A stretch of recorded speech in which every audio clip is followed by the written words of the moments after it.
Whenever I'm trying to help a writer get more emotion on the page, I often talk about emotion as the medium that they're working with.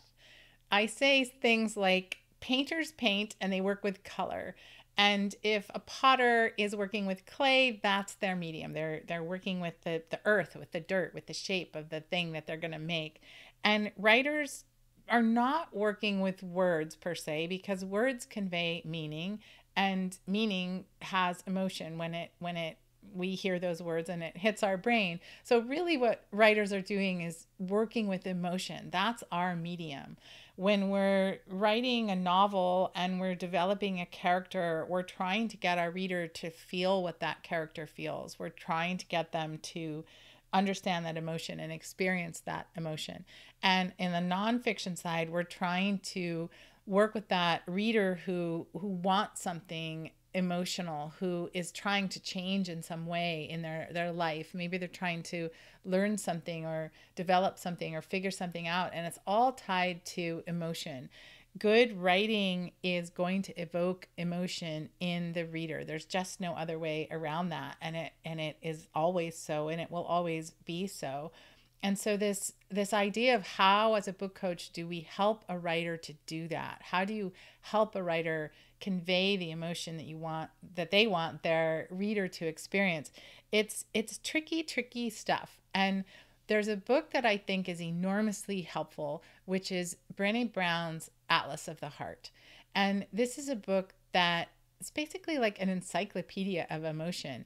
And she is very precise about what these emotions are. So, for example, she talks about the difference between envy and jealousy, or the difference between shame and embarrassment.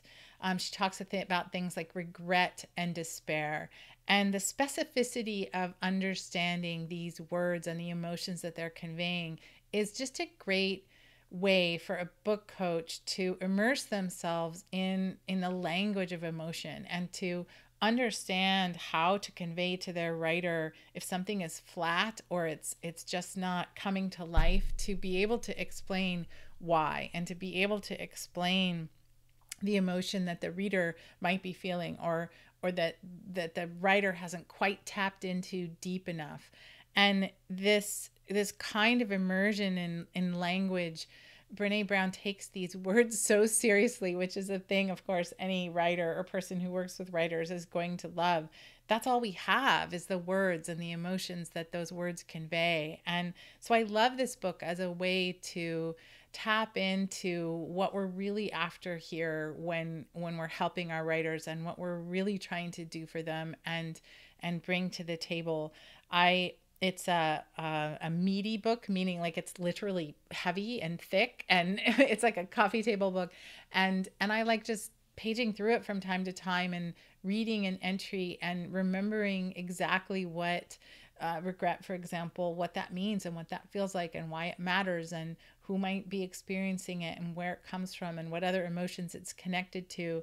It allows me to just be able to have a more precise set of words and language to use when I'm helping my writers, for them to have more precise language to use when they're helping their readers. It's just a great reminder of the power of words and emotion.